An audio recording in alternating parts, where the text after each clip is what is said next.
자, 이제 그 본격적으로 각각의 이제 작용하는 약들을 이제 시작하도록 해보겠습니다. 그 전에 이제 자율신경계 약들을 다루기 전에 그 자율신경계가 이제 그 어떤 상황인지 해부학적 그리고 여러 가지 뭐 내용들을 이해하는 시간부터 갖도록 하겠습니다. 자, 이 장에서는 그 자율신경계의 기본적인 생리학에 대한 것들을 이해하셔야 되고요. 그 다음에 그 이러한 그 세포의 변화들이 그리고 세포 내에 어떤 화학적 변화들을 통해서 전달되는가, 그리고 여기에 관계되는 신경 전달 물질들이 어떤 것들이 있는가, 역할이 무엇인가에 대한 설명들을 할 수 있으면 좋겠습니다. 자, 신경계는 너버 시스템은 그 중추신경계와 중추신경 CNS라고 하는 중추신경계 하고요. 그 다음에 그 페리페럴 너버스 시스템이라는 PNS라고 하는 말초 신경계로 크게 나눌 수가 있게 됩니다. 중추신경계는 뇌와 척수로 구성되어 있고요. 그 PNS는 원심성 신경과 구심성 신경으로 구성되어 있습니다. 원심성 신경은 뇌와 척수에서 말초 조직으로 가는 신경을 이야기하고요. 구심성 신경은 말초 조직에서 뇌와 척수로 들어오는 신경을 이야기합니다. 그래서 뭐 굳이 여러분들을 뭐 쉽게 이해할 수 있겠지만 뇌와 척수에서 바깥쪽으로 가는 이페런트를 원심성이라고 표현을 하고요. 그 다음에 바깥에서 뇌 쪽으로 들어오는 녀석을 그 어페런트라고 하는 구심성, 원심성, 구심성 이렇게 이해를 해 주셔도 될 것 같습니다. 그리고 이 그 원심성 유로내는 그 자율신경계 어토노믹 시스템 하고요. 그다음에 소마틱 시스템 이렇게 두 가지가 나눌 수 있게 됩니다. 오토노믹 시스템은 이름이 그 자율신경계라는 표현을 쓰지만 그 우리가 그 의도해서 움직이는 녀석이 아니다. 자기 마음대로 자율적으로 움직이는 녀석이다. 라는 뜻입니다. 그래서 그 우리가 원해서 움직이는 불수의 신경계 라고 합니다. 원해서 움직이는 녀석들이 아니게 되죠. 그 우리가 원해서 움직이는 녀석들은 소마틱 시스템이라고 해서 근육 같은 것들을 움직일 때 이 체성 신경계를 통해서 골격근 수축이라든가 이런 것들을 하게 되죠. 이건 수의적, 그러니까 우리가 원하는 대로 움직이는 조절하는 녀석이 되겠습니다. 그 자율신경계가 불수의 신경계이기 때문에 내장 평활거리라든가 심근 또는 혈관 및 외분비샘을 지배하는 조직들이 되겠습니다. 우리와 뜻과 상관없이 그 관계하는 신경들이 알아서 반사를 통해서 그 다음에 어떤 인지를 통해서 아니면 어떤 신경전달 물질을 통해서 조절들을 하는 기전들을 갖게 됩니다. 자, 이러한 자율신경계를 회복하게 되면 그 원심성 그 유런들을 보게 되면 그 절전 유런과 절후 유런으로 나눕니다. 그 절전 프리강글리오닉 유런이라고 하는 것들은 그 셀바디가 그 CNS에 있으면서 바깥쪽으로 그 신경들이 나오는 형태를 절전 유런이라고 하게 되고요. 그 다음에 셀바디가 그 바깥쪽에 있으면서 전달을 하는 녀석을 저루 포스트 강글리오닉 유런이라는 표현을 쓰게 됩니다. 구심성 유런 같은 경우에는 어페런트라고 말씀드렸죠. 이것들은 신경 반사의 조절에 중요한 역할을 하게 되는 거고요. 이 장의 자율신경계에서는 원심성 유런에 대해서만 설명을 하도록 하겠습니다. 원심성 유런 안에는 교감신경 유런하고 심파식 유런하고 파라심파식 부교감 신경 유런들이 있고요. 또 하나는 장관 유런, 엔테릭 유런들이 있습니다. 그 엔테릭 유런 같은 경우에는 위장관이나 췌장, 담낭을 지배하는 유런에 해당하고요. 이 장관 뉴런 같은 경우는 교감하고 부교감 신경의 조절을 같이 받게 되는 형태로 되어 있습니다. 그러면 그 중요한 교감 신경계와 부교감 신경계에 대한 설명들을 하게 되죠. 교감 신경계는 여기 보이듯이 격투와 도주, 즉 fight 하고 flight 라고 하는 자극이라고 보시면 됩니다. CNS에서 어떤 자극들을 밖으로 낼 때 굉장히 여러 군데를 동시다발적으로 작용하는 형태로 작동을 하게 됩니다. 이것을 sympathetic output이라고 표현을 하게 되고요. 격투하고 도주 반응들을 한번 생각해 보게 되면 공포, 즉 또는 혈당, 대사 같은 것들을 낮춰야 되겠죠. 다음에 추위나 운동, 이런 스트레스 상황에서 일어나는 반응들이 되겠습니다. 그래서 눈동자가 커진다거나 심장이 빨리 뛴다거나 이런 반응들이 이제 이 상황에서 일어나게 되고요. 또는 배뇨 같은 것들을 못하게 막는다거나 하는 일들이 벌어지게 됩니다.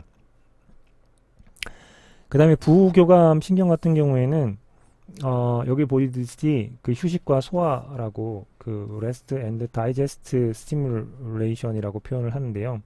항상성 유지에 관여를 하게 되고 생명 유지에 필수적이게 됩니다. 그래서 소화하고 휴식할 때를 생각을 해보시면 알겠지만 맥도 천천히 뛰게 되고요.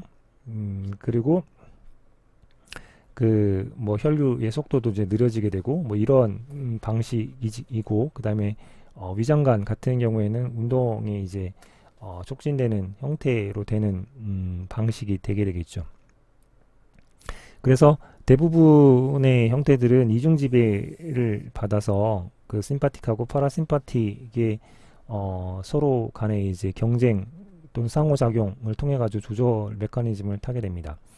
근데 일부 교감신경 지배만 받는 곳들도 있게 됩니다. 부신수지라든가 콩팥 또는 땀샘 같은 경우가 그렇게 되겠습니다. 교감신경하고 부교감신경의 차이를 우선 보시게 되면 교감신경은 디퓨즈한 형태의 리스판스를 보인다고 그랬죠.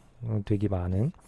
그 다음에 디크리트한 형태를 보인다고 그랬고, 그래서 넓은 곳을 작용을 하고요. 제한된 곳을 작용을 하게 되고, 그 다음에 프리강글리온 절전 뉴런이 어떤 식으로 되냐면 CNS의 셀바디가 있는데 나와서 브랜치를 굉장히 많이 형성하는 형태가 되고요.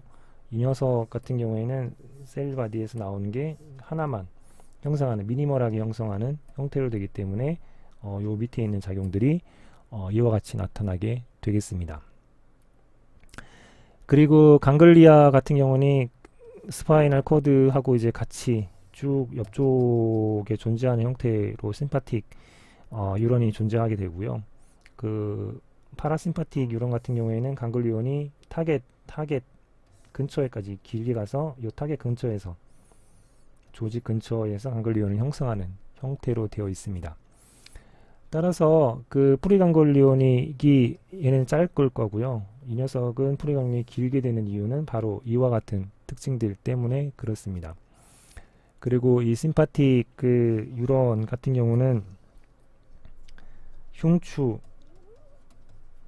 요추까지 나오는 곳들이 있고요. 얘네들을 T1부터 L2 이 정도로 될 거고, 이 녀석 같은 경우에는 뇌신경하고 천골을 중심으로 해서 형성되어 있습니다. 자, 보시면 알겠지만 아까 격투나 도주를 생각해 보면서 심파틱이 조직별로 어떤 일이 벌어지는지 한번 보시죠. 우선 눈이 확장이 되죠. 이리스 레디얼 머슬을 당기면서요. 그 다음에 그 쉴 때는 뭐 이 동공들이 축소가 되는 형태가 벌어지게 되고 그 다음에 그 트라키아 같은 경우에는 그 브론킬리스 같은 경우에는 호흡들이 그 굉장히 커져야 되기 때문에 확장이 되고 쉴 때는 이제 축소가 되는 형태가 될 거고, 그다음에 허트 같은 경우도 보시게 되면 싸움 같은 것들 할 때 이제 그 굉장히 빨리 뛰고 수축이 빨라질 거고, 반대의 경우는 느려지겠죠. 그 다음에 그 싸울 때는 뭐 당연히 그 위장관 같은 경우에 운동들이 디크리즈 될 거고, 쉴 때 같은 경우에는 위장관 운동들이 증가를 하는 형태들을 보이게 될 겁니다. 따라서 교감 신경들은 싸울 때 일어나는 반응들, 그 다음에 부교감 신경들은 쉴 때 일어나는 반응들하고 관계가 있다 라는 것들을 살펴보시면 될 것 같고요. 대부분의 기관들이 교감, 부교감들이 이제 같이 서로 상호작용하면서 조절을 하는 데 반해서 아까 말씀드렸듯이 아드리날 메둘라, 그다음에 키드니 또는 이런 기관 같은 경우는 땀샘이 있는 데들이요. 이런 기관 같은 경우는 교감신경에 의해서만 반응하는 작용들을 하고 있는 곳들이다 라는 이해들을 하시면서 살펴보시면 될 것 같습니다.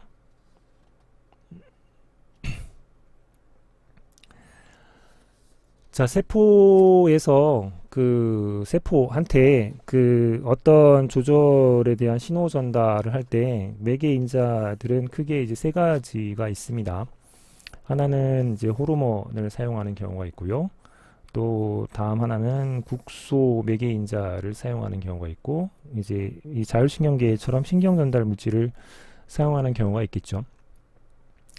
호르몬 같은 경우는 그 분비한 것들이 혈류를 통해서 그 확산이 되고 광범위하게 분포하는 표적 세포한테 작용한다는 상황으로 작용을 하게 되고요. 뭐 장점들은 멀리 있는 곳에도 작용을 하게 됐지만, 단점들은 뭐 작용하지 말아야 할 곳들도 작용한다라고 하는 단점들이 존재를 하겠죠.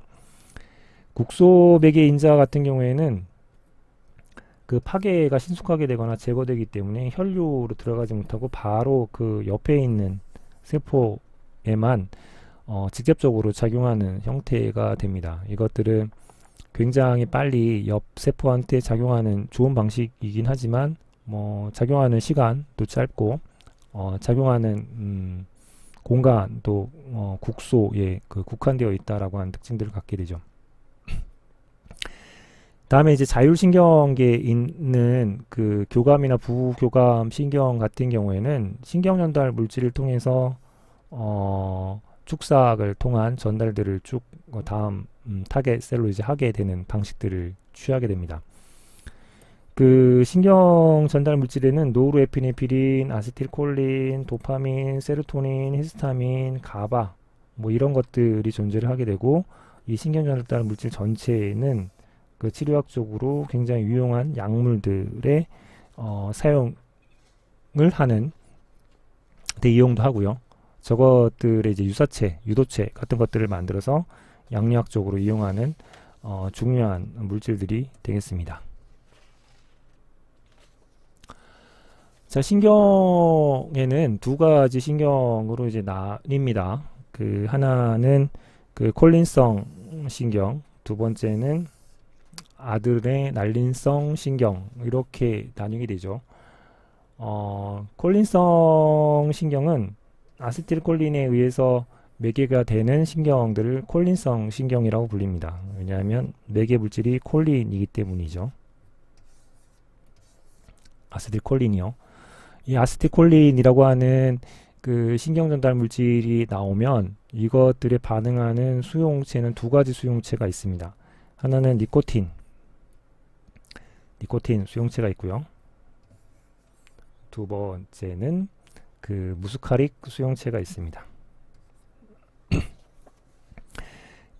채성 그 신경계 같은 경우에는 아세틸콜린과 무스카린 수용체 반응에 의해서 작용을 하는 거라면 교감 신경의 절전 뉴런 하고요. 부교감 신경의 절전 뉴런, 절후 뉴런 같은 경우가 아세틸콜린에 의해서 매개되는 녀석이죠. 대신 그 절전을 매개하는 그 리셉터는 니코틴 리셉터고요. 그리고 저루를 매개하는 리셉터는 무스카린 리셉터라는 것을 이해해 주시면 좋을 것 같습니다. 나중에 항무스카린 제 같은 경우는 이 파라심파틱과 관계되어 있는 것들을 억제할 때 사용하는 것이라는 것들을 이해할 수 있을 것 같고요. 그 다음에 부신과 같은 경우에는 니코틴 수용체와 반응을 해서 이제 그 역할을 하는 곳들이 존재를 하게 됩니다.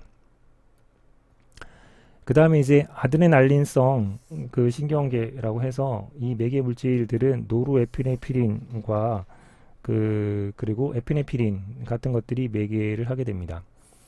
그 중요하게 그 작용하는 녀석들은 아드레노셉터 리셉터라고 하는 녀석의 작용을 해서 아드레날린 수용체라고 하게 되고요. 노르에피네프린 즉 교감신경의 저루신경 여기 이제 해당하는 녀석들이 아드레날린성 신경에 해당하는 수용체를 갖게 되죠. 여기에 이제 주요하게 이제 양리 작용들을 통한 약들을 개발을 해서 또는 그 내인성 약물하고 동일한 것들을 처방을 해서 여러 가지 그 반응들, 즉 도주 반응에 필요한 반응들을 이끌어내거나 아니면 휴식 때 있는 반응들을 이끌어내거나 뭐 예를 들면 심장이 너무 늦게 뛰면 도주 반응에 필요한 것들을 매개를 해서 심장을 빨리 뛰게 하거나 심장이 너무 빨리 뛰면 뭐 휴식 반응에 필요한 것들을 매개해서 심장을 조금 천천히 뛰게 하거나 하는 것들의 작용들을 이런 방식으로 취할 수 있게 됩니다. 자, 이러한 신경 전달 물질 결합에 의해서 또 마찬가지로 그 양력학을 소개할 때 그 말씀드렸던 수용체를 통해서 일어나게 되고요. 좀 전에도 말씀드렸지만 니코틴, 무스카린 수용체가 그 콜린성 신경을 관장을 했고 그 다음에 아드레노 리셉터가 아드레날린성 신경에 대한 매개를 관장하는 수용체였습니다. 보시면 아시겠지만 그 이러한 리셉터가 이제 수용체에 반응을 할 때 첫 번째 경우에는 그 수용체하고 반응을 해서 이온 채널을 오픈을 해가지고 이온이 들어오게 하는 방식으로 작용하는 뭐 탈분극을 시킨다거나 할 때요. 이런 방법들을 쓰게 되겠죠.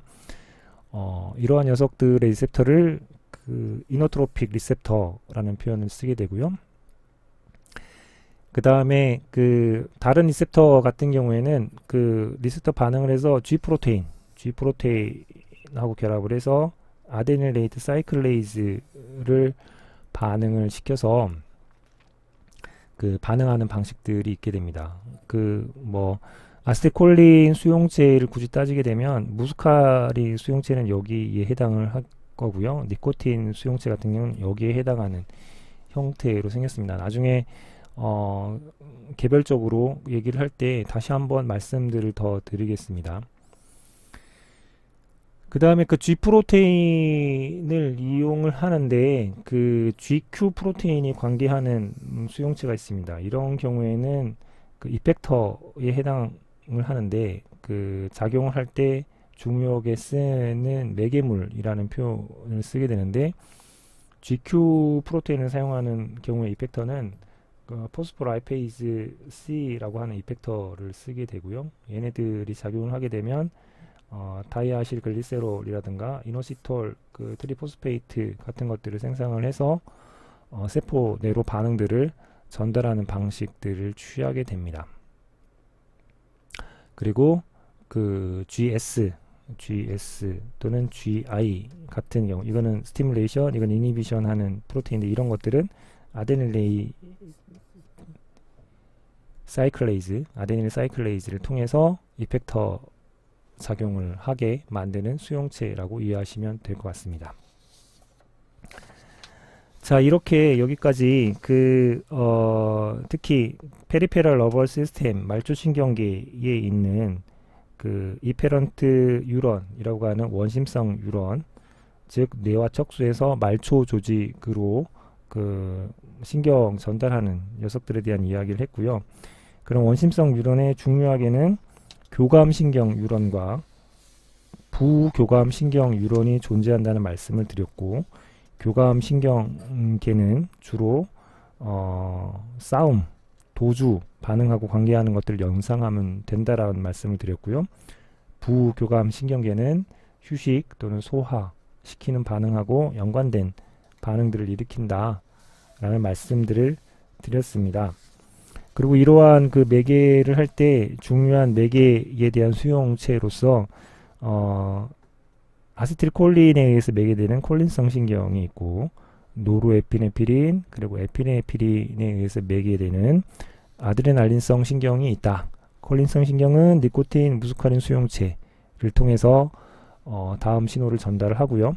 그리고 아드레날린성 신경은 아드레날린 레셉터라고 하는 신경을 통해서 다음 신호를 전달하는 방식들을 취하고, 거기에 해당하는 주요 수용체에 대한 특징들에 대한 몇 가지들을 정리해서 소개시켜 드렸습니다.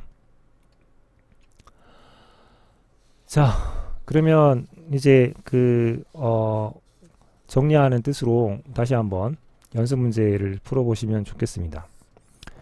교감 신경계가 어떤 약물에 의해서 억제됐습니다. 억제가 되지 않았다면 교감 신경계는 그 격투 신호하고 관계가 있죠. 얘를 이제 억제를 시켰기 때문에 얘는 이제 그 반응이 휴식하고 관계된 반응들로 바뀔 겁니다.